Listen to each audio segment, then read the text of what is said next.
spending with money. Yeah, it's amazing.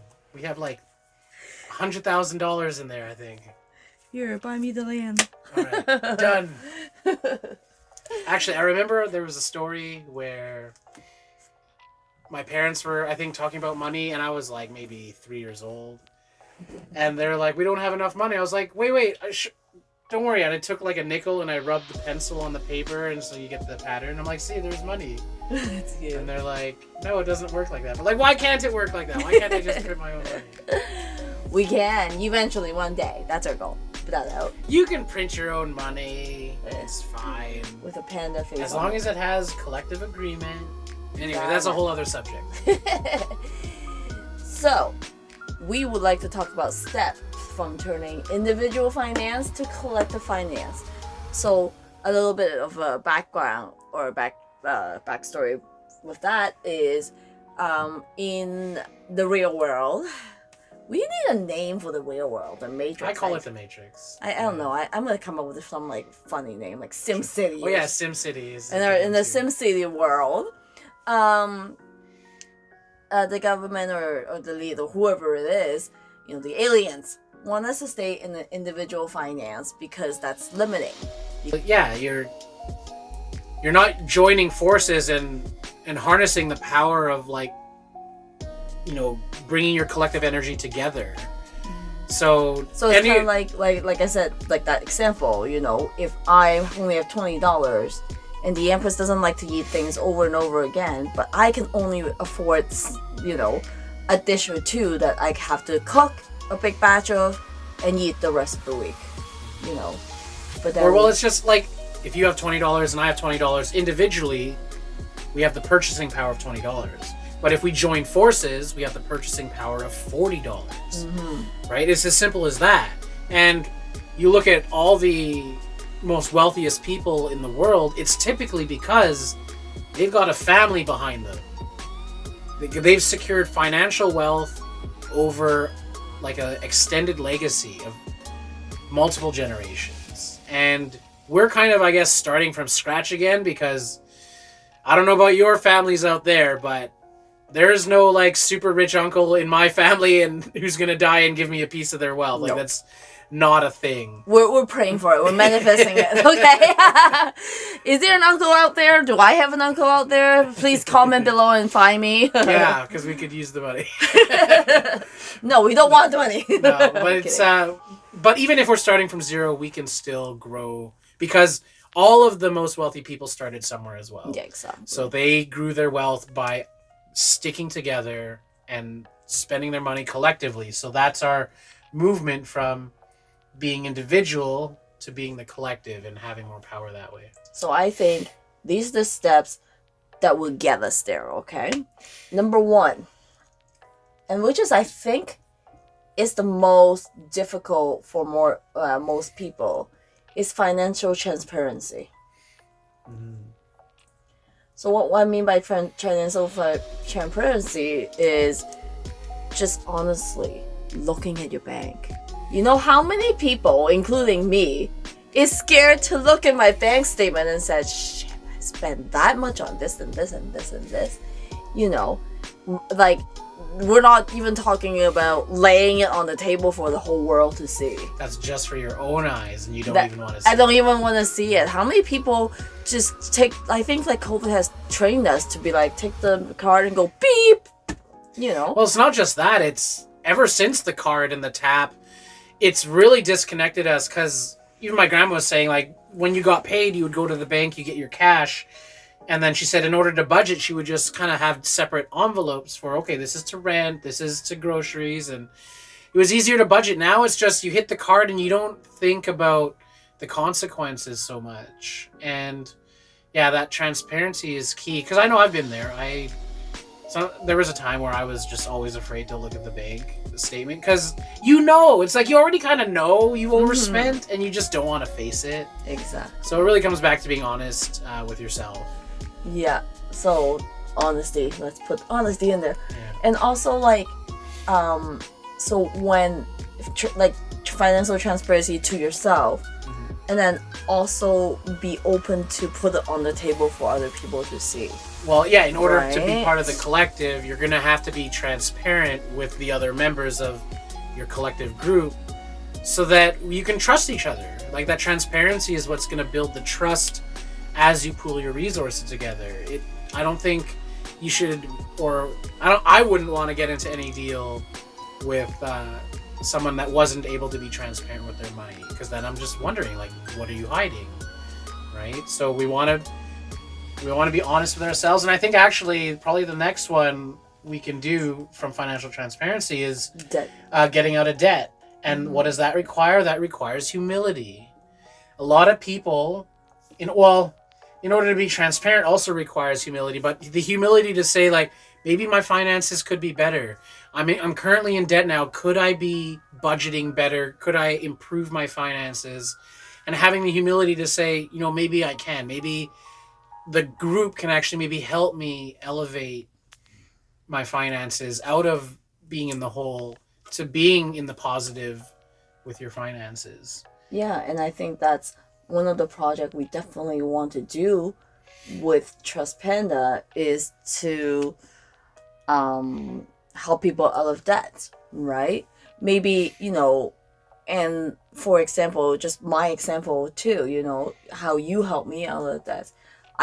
When you're individual, it feels like it's forever, thinking about paying your own credit card debts. How long is it going to take you to get that clear? Probably for me, 5-10 years, and I'm only in debts for what, $5,000-$10,000 in debts right now, right? But when you say have like 5 people help me out of that debt, what does that help? How does that help the community, and how does that help me? Number one, you don't have to pay those 20% interest. That 20% interest can go back into Trust Panda to help another person go out of debt.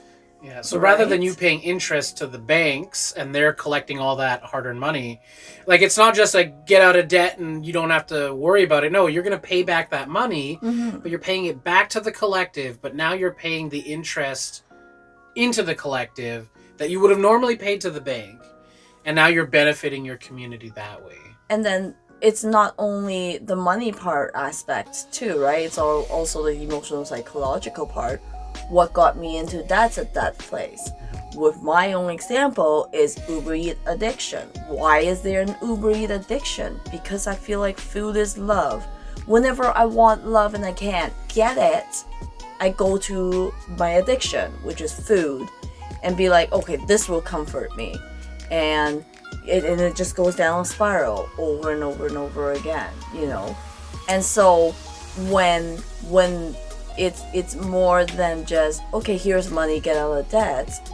As a community, what we want to do is help as well work on that internal fear, internal guilt, internal problem that got you into debt in that place, with a very compassion, with a very loving, with a very non-judgmental environment. And then we hope to have that, create that space so that you could have that financial transparency with the community, and then go into the debt consultation and not just get you out of debt, but make sure you don't go back into the debt. And then really helps, I think, number 3 would be creating a vision or a goal so that you know why you're earning those money, or where does that energy or the money, I call it energy now, I don't even want to call it money, should go, right? Let's find your passion. And then again, as a collective, how do we help that? So for example, my passion right now, maybe it's like an art cafe or my own business of in interconnection and owning a camper van. You know what I mean? So create that vision and really help the individual as a collective to put that vision into life. kind of thing. So then you put your energy into it. Therefore, that would deter you from your origin of debt, kind of thing. Yeah, I almost want to call it like, I want to get people to a state of financial health. I think we try to heal the emotional body, the mental body, and the physical body. But we don't often talk about healing our finances, because I feel like there's this link, because if we're talking about money as energy, we need to heal that flow of energy. And we need to make sure that we're not putting that money into things that aren't in our best interest personally and collectively, right? Obviously, we're not going to be perfect necessarily, but that's why we do this as a group. We're here to support each other, have that compassion, and have us move our money towards a common vision, right? But that common vision should include your vision. I wouldn't want our dream of Cafe Cadenza to interfere with yours. We want to make sure that these things are in alignment. And then that way, when you have that purpose, that drive, you know what you're saving your money for. You know, because oftentimes I find that people probably just spend their money because they have it and they don't have a purpose. And they're just like, well, I want to feel good, and I know that buying things makes me feel good. And so we do it. But you know what also feels good, or at least for me, when I was really healing my finances, I started saving for the first time, like intentionally. And I was like, wow, I took a whole paycheck, just threw it in that account because I had just finished paying my debts the month before. And for the first time ever, I was like, this feels good. I'm paying myself. Because I knew that this money that I was putting into that account was going to go towards this dream. In fact, this was even before I met Minnie. I was getting myself into that financial position. And I was starting to feel good about myself and taking that stress off of you too. A lot of people are so financially, just worried. They got this burden on them and they're just carrying it around. And if I had possible, I would want to uplift everybody and have them take that weight off their shoulders the way I took it off of mine, so that we can all move together a lot more effectively as a group. And I feel more confident now. Now when I look at my bank account, I'm not scared of it anymore. In fact, I look at it and I'm like, yeah, you're doing well. You know, it's nice to see that I'm building up a savings, and not in the traditional sense. We'll have to go into another topic on that. But remember, this money is meant to move the vision forward, and it inspires me to go to work and earn the money, right? Because sometimes we're at a job where it's not necessarily part of my dream or vision, but it does pay the bills. And if it pays a little extra, well, that job that you've been grinding at, it's supporting your dream. And one day you'll be able to quit that job comfortably because you've built that dream. We've built the business together. And this is like really important aspect to Cafe Cadenza, because like I said before, it is so less talk about when in the aspects of building community. And we actually want just to like totally focus on this aspect of it, so that down the road, we want, like I said, we want to build it slow and steady, right? That's one thing. And then down the road, hopefully, we'll be so financially stable and so financially, everybody can feel wealthy and carefree, that we're not bounded down by the money. Or, you have community who's constantly trying to find ways to fundraise money. No. We want to have that healthy wealth mindset, so that everybody, instead of we're going out to chase the money, the money pretty much just drop on our lap. And it is possible when we have that right mindset as a collective and as a group. Yeah, if we start investing it properly, investing in each other, investing in businesses, we can earn the money. And because simultaneously we'll be earning money as a group, we're working with trusted people, so that business is going to run efficiently. And on top of it, we're trying to reduce our expenses. So if we start owning property and producing our own food, those are the two biggest expenses anyone has to pay: your rent and your groceries. And those are two essentials. If we can eliminate that from your budget book and say that's covered, and then the rest of the money is play money, like how rich are you gonna feel knowing you don't have to pay rent or groceries? And then you could go do whatever, buy an LV bag, buy a Mercedes, if you want to, if that fits your fun, buy it as a collective. So and even like if we like from the let's go back to first step, we're not like all the way in the future yet.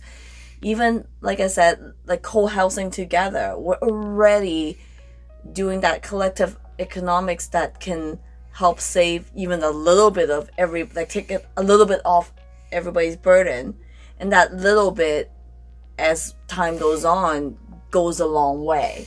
Exactly. Like just shifting to co-housing, we're saving money on rent, and that excess money can go towards building the dream. Yeah, and I think the problem with society today is always instant.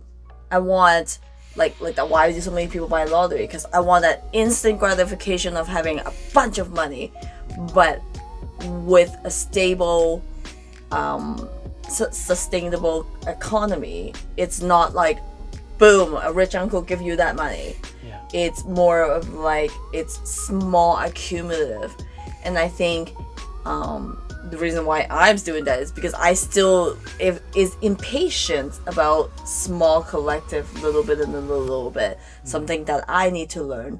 But if we do it as a collective and we have each other to inspire each other and be accountable for each other, that I feel like that's going to be in a complete, like I'm more confident in that. Yeah. Yeah. Exactly. So anything else that we want to say, and what's the question of the day? The question of the day. Well, I guess, how do you feel about collective finance? Are you the kind of person that you think you can share your money with a group of people that you trust? How does that make you feel?